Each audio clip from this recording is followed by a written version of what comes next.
I'm Jessa. And I'm a turtle. And this is, honestly, Too much. Kai. We're gonna tell scary, hair-raising stories today. Ooh, spooky, spook. You should go first. Yeah. Okay, fine.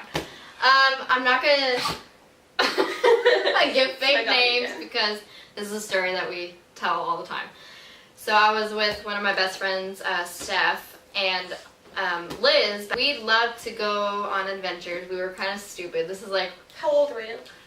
I was like 14, the other 15, 16. So we would go on these adventures a lot. But this one, and there's cougars and like, you know, wild animals and stuff like that. So this one, we actually had Liz's two younger sisters with us. And we were not too far from her house, but it looked that way from in the woods, like you're lost. There's like rocks and stuff and like, you know, caves and far in the distance, and we're just being brave as ever. And we know the sound of cougars now because of all the cougar experiences we had. But this one, I had a weird feeling. We were walking back and I was actually, it went like Steph, we were like on a trail, so it was like Steph and then like the two little girls and Liz and then me. And I heard like a footstep behind me, but we looked back, there was nothing. And I was like, guys, we gotta go move a little faster. We did a little bit, and then I heard an actual, a cougar sound, which like I'm not gonna do for you. Like, you know what it sounds like? Yeah, I heard the sound in a distant, but it was pretty close, and so I was like, we gotta move faster. And usually they know when I'm creeping out and like I know we're in danger or something, we need to move faster. We were just about to get off the trail and I hear another branch break and I look back, there was a cougar. And I was like, God, and I pushed everybody out of the way, and we're like dragging these two little girls. One's like 4 and the other one's like 7, and they probably don't remember this, but somehow one of their shoes was untied and like slowing us down, and so her sister, which is Liz, just started dragging her along on the ground as we're booking it back to the house. I imagine her with like sticks in her hair. I mean, probably. We weren't paying attention, but probably. We got up to like the porch. Yeah, we got in, and then we hear more than one. So then that means when they're doing their call, they were like calling for help to get their food, pretty much. To like circle you guys. And oh my God, we were so lucky that we got there. Didn't turn into cougar food? Yeah. oh my God. No thanks. Who's the next? You tell scary, paranormal, spooky stories.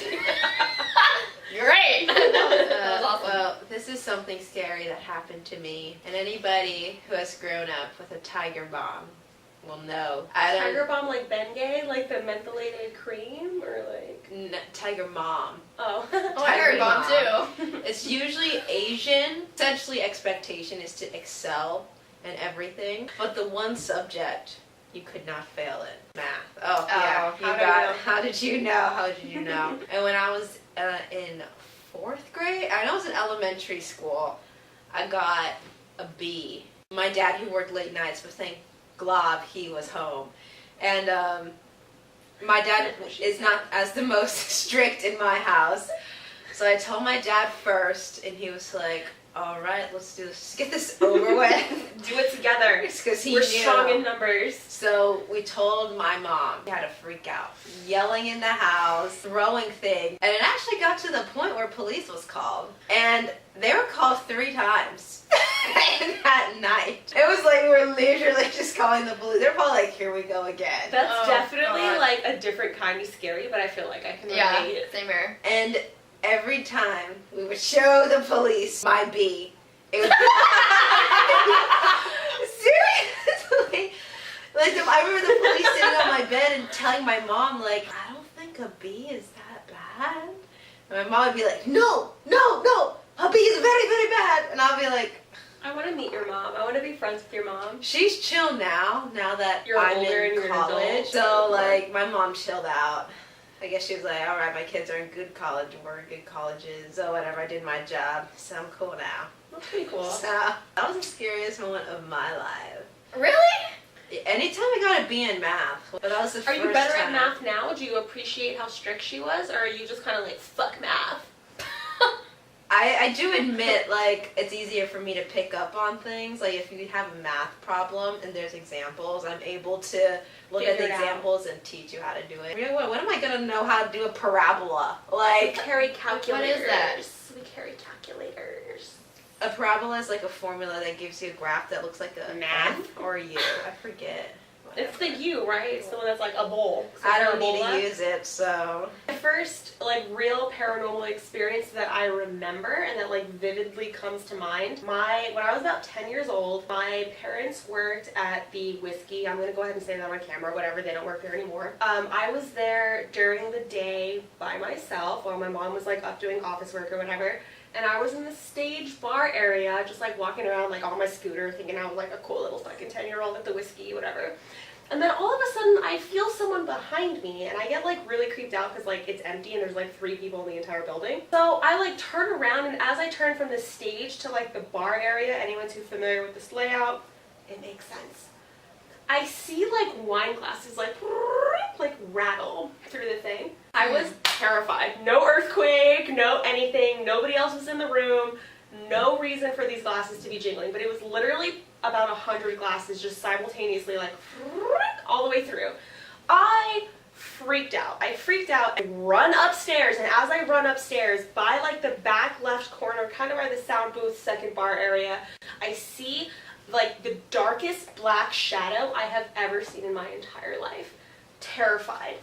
Me being the brilliant 10-year-old that I am, decide that instead of going running crying to my mom, I'm gonna go see what's in that black corner.